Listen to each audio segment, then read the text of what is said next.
नमस्ते। Lost spring Anees जंग की लिखी एक बेहद पावरफुल और झकझोर पेने वाली कहानी।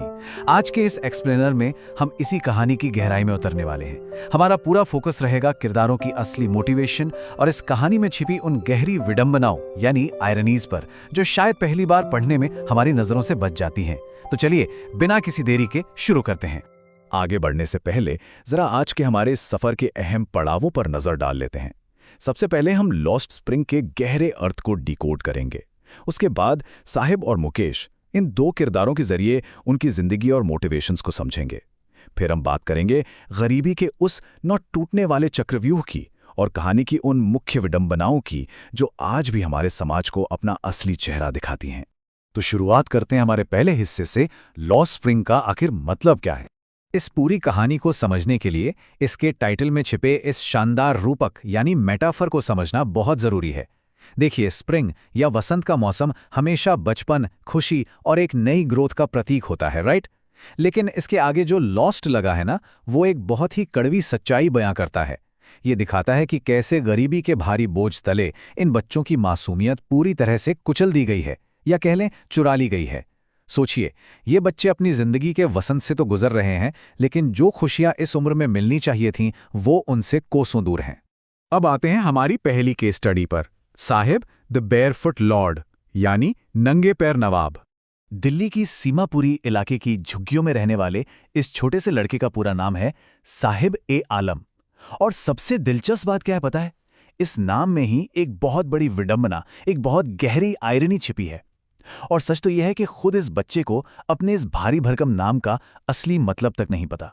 जरा इस कॉन्ट्रास्ट को देखिए, ये सच में दिल दहला देने वाला है।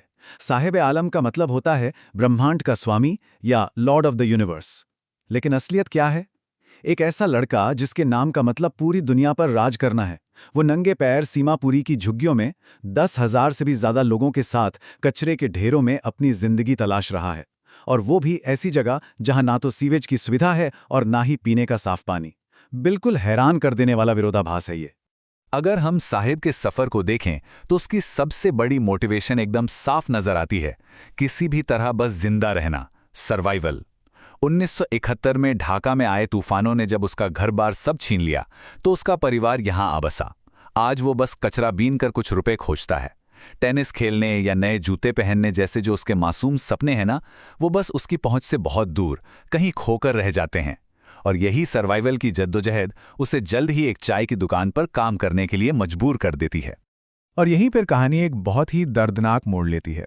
देखिए, जिस पल साहिब 800 रुपए की फिक्स इनकम और दिन के खाने के लिए चाय का वो कनस्तल अपने हाथ में उठाता है ना, ठीक उसी पल उसका वसंत हमेशा के लिए खो जाता है।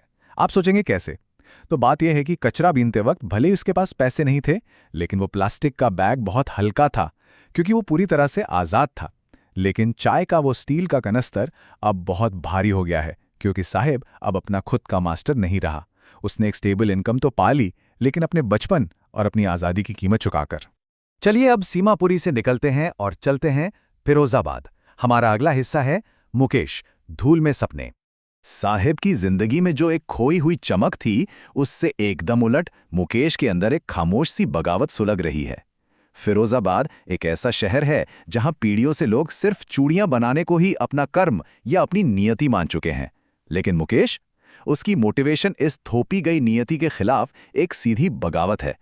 वो एक ऐसा सपना चुनता है जो कांच बनाने वाले इस शहर की धूड़ को चीरता हुआ निकलता है। उसका साफ कहना है, मुझे मोटर मैकेनिक बनना है और मैं कार चलाना सीखूंगा। लेकिन ये इतना आसान नहीं है। यहीं से शुरू होता है हमारा अगला टॉपिक, गरीबी का चक्रव्यूह। फिरोजाबाद में किसी भी सपने को हकीकत में बदलना मतलब एक पूरी दमनकारी व्यवस्था या सिस्टम से पंगा लेना है। ये एक ऐसा खौफनाक चक्रव्यूह है जिसे इन लोगों को दबाकर रखने के लिए ही डिजाइन किया गया है। पीढ़ी दर पीढ़ी चली आ रही गरीबी, लालची साहूकार, दलाल, भ्रष्ट पुलिस और उदासीन राजनेता, ये सब मिलकर एक ऐसा मजबूत जाल बुनते हैं जो बाहर निकलने की हर उम्मीद को खत्म कर देता है। अगर कोई बेहतर जिंदगी के लिए आवाज उठाने की कोशिश भी करे तो उसे पीटा जाता है, जेल में डाल दिया जाता है। इस जाल से बच निकलना सच में लगभग नामुमकिन सा है। और इसी चक्रव्यूह का एक बहुत ही खौफनाक आंकड़ा है 20,000। ये कोई मामूली नंबर नहीं है।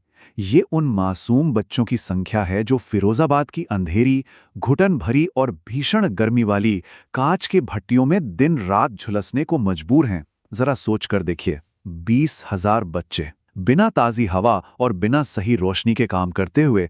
इनमें से ज्यादातर बच्चे तो जवान होने से पहले ही अपनी आंखों की रोशनी हमेशा हमेशा के लिए खो बैठते हैं। इन्हीं सबके बीच मुकेश की जो महत्वाकांक्षा है वो बहुत ही ज़मीनी और एकदम यथार्थवादी है। वो हवा में उड़ने के या हवाई जहाज़ के सपने नहीं देखता, क्योंकि फिरोजाबाद की हकीकत के ऊपर से हवाई जहाज़ बहुत ही कम उड़ते हैं। उसका सपना सिर्फ उन धूल भरी सड़कों तक ही सीमित है।